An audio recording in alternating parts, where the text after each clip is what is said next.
Oi meus amores, vim gravar o vídeo da semana 18 e da semana 19 pra vocês. Eu demorei a gravar porque aconteceram muitas coisas e eu até coloquei lá no Facebook que eu viria contar uma história, um testemunho bonito do que aconteceu. Na semana 17, primeiro eu vou falar... na semana 18, eu quero falar que tudo aconteceu assim, muito igual, sabe? Eu senti pouca azia, o cabelo continua caindo, eu continuo ficando careca, mas eu já me conformei com isso. E a azia diminuiu um pouco, mas de vez em quando eu ainda sinto, quando eu passo algum tempo, algum período longo sem comer nada e depois eu volto a comer e como com líquido, almoço com suco ou tomo algum lanche com suco, volta a dar uma azia, mas é uma azia muito pouquinha, muito pouca, que assim, não dá pra reclamar muito, tá? A gengiva sangra também, tá sangrando pouquíssimo diferente do que eu falei lá naquela semana 14, foi? Na 15ª semana, não sei, que tava sangrando demais. Diminuiu pouquíssimo, né? Mas o cabelo continua caindo muito. Aí eu não gravei vídeo porque eu ia contar a mesma coisa e blá blá blá. Deixei acumular essas 2 semanas. Gente, só que na semana 18, na semana 19, isso, na semana 19, exatamente no dia 23 de junho, tá? No dia 23 de junho, eu acordei com notícia não muito agradável, que meu pai havia passado mal. Eu estava aqui em Fortaleza e meu pai estava com minha mãe lá no interior onde eles moram, tá? E minha mãe ligou pro celular do Fabiano, ela não queria me dar a notícia, mas eu acabei atendendo o telefone e perguntei por ele, porque aqui em casa, assim, eu e minha irmã, a gente tem o costume de estar ligando praticamente a um grude, sabe? A nossa família é um grude. A gente liga 10 vezes um pro outro por dia e é bença pai, bença mãe, cadê a mãe, cadê o pai? A nossa família é assim, né? A gente almoça junto na mesa, tá todo mundo na mesa, é aquela família bem tradicional.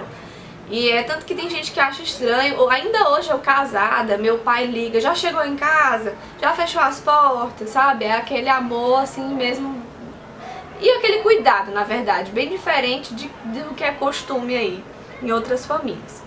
Mas enfim, minha mãe contou, né, que meu pai havia passado mal de madrugada, por volta de 4h30 para 5 horas da manhã. Né? Ela acordou, ele deu um grito muito grande e ele acordou, assim, não estava muito consciente, ele se tremia todo, como se estivesse se batendo. E como ele é hipertenso, né, minha mãe achou logo que, assim, pensou logo em coração, em um infarto ou um ataque cardíaco, não sei. E ela começou a se desesperar. A história é até longa, não adianta eu estar contando aqui. E ela não sabia o que fazia, ela disse que apagou assim, a mente dela. Ela não sabia se ligava pedindo ajuda, ela não sabia se corria e ligava, ia na casa da minha irmã que é em frente. E ela disse que descia e subia as escadas, que lá em casa, na minha mãe, é em cima e embaixo. E ela disse que descia e subia a escada e chorava e orava, e ia pra cima do meu pai. Ela disse que meu pai já estava praticamente assim, pelo que ela viu, e principalmente na hora do nervosismo, né, estava paralisado mesmo, até assim a pupila do olho já estava subindo, levantando, e sem ação, sem falar nada, e já ficando com o corpo muito gelado. E é até difícil de contar isso.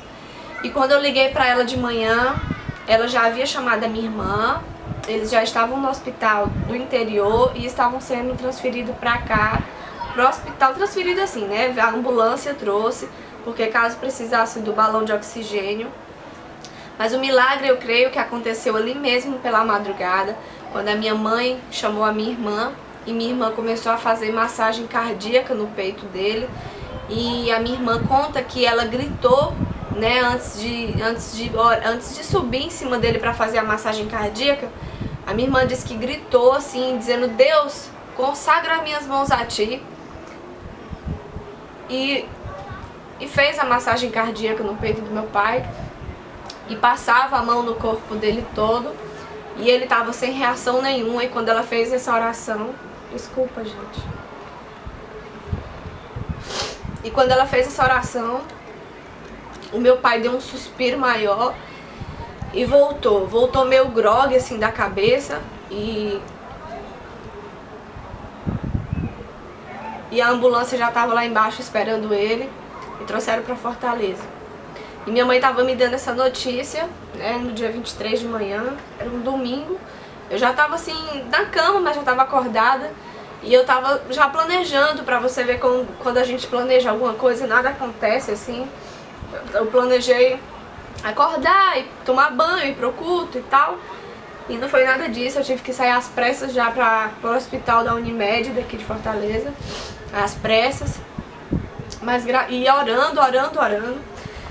E eu lutava tanto, eu gritava tanto assim, em oração, em batalha mesmo. Quem é da igreja, quem lê a Bíblia, quem é de oração mesmo, sabe que a gente entra em guerra nessas horas. Porque a gente não aceita que nenhuma enfermidade entre no nosso corpo. E ali eu comecei a orar a Deus e pedir a Deus que repreendesse. Pedi pra minha mãe colocar o telefone no ouvido do meu pai. E comecei a orar, repreendendo o espírito de morte e declarando cura na vida do meu pai. E li o Salmo 18 pra Deus mesmo em oração, né? O Salmo 18, que é muito lindo, quem puder ler em casa. E ali, quando meu pai chegou aqui no hospital, na oração, quando eu tava orando, eu sempre dizia: Senhor, eu declaro cura na vida do meu pai. E eu declaro que não há mais nenhuma enfermidade no corpo dele. Eu declaro que o sangue dele já está limpo, que o coração foi restaurado, que a mente dele foi mudada, que ele não vai estar mais grogue quando ele chegar aqui, que a mente dele vai ter retornado. E ali eu orando. Desculpa, a câmera parou aí um pouquinho, mas continuando. E ali eu orava, pedindo a Deus que quando ele chegasse aqui a cura já tivesse acontecido, o milagre Deus já tivesse operado o milagre completo na vida do meu pai. E eu digo assim mesmo, pra honra e glória do nome de Jesus. Quando meu pai chegou no hospital, ele foi atendido por uma equipe de 3 médicos, né, 2 cardiologistas, o outro eu não sei qual era a especialidade. Mas já fizeram um check-up completo no meu pai, né, fizeram eletrocardiograma, ecocardiograma, enfim, baterias de exame. Ele foi logo para uma sala que é tipo uma mini UTI, mas ele já estava consciente, ele já estava falando, ele já estava cansado, lógico, meio grogue, mas ele já estava assim, em perfeito estado. Coisas que a gente jamais pensou que aconteceria, sabe? Se não fosse a mão de Deus naquele momento, se não fosse a mão de Deus naquele local. Quando viram que não tinha nada no coração, a gente achava que ele tinha sofrido infarto agudo do miocárdio, eu não sei se é assim que chama, não sei. Mas a gente achava que era isso, né? Um infarto, alguma coisa. E não era, o médico não constatou nada, gente, nada no coração, pra honra e glória do nome do Senhor, assim, nada, os médicos não encontraram nada. Não, seu Charles, a pressão dele, que de manhã tava altíssima, tava 18/11, eu acredito, a pressão dele já havia normalizado pra 13/8, pressão de criança, praticamente. E os médicos falaram: não, se não foi nada no coração, vamos fazer uma tomografia computadorizada, já que ele ficou inconsciente, já que ele apagou, já que ele ficou se batendo, já que o olho, a pupila virou. Vamos saber se houve alguma coisa, um aneurisma ou um AVC, não sei, vamos saber se teve alguma coisa no cérebro, né? E ali também, pra honra e glória do nome de Jesus, meu pai fez uma tomografia. E a tomografia saiu perfeita e saiu sem nenhum problema, sem nada, gente, sem nada. Eu vi ali assim naquele dia a mão de Deus, sabe?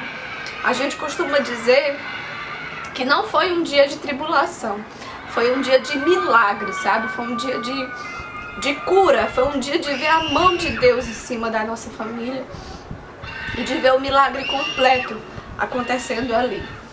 É tanto que meu pai não foi saiu no mesmo dia, dormiu aqui em casa, né? Não foi pro interior porque eu mesmo não deixei ele ir, mas dormiu aqui em casa, na minha casa aqui em Fortaleza.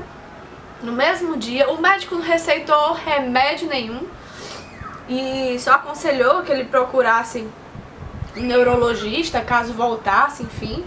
Mas a gente já tá até vendo aí esse negócio da consulta, mas até agora, esses dias todos que já se passaram, meu pai tá dormindo bem, né, e se alimentando melhor ainda. E assim, brincando com o neto dele e brincando já com o Daniel aqui na barriga, passar a mão.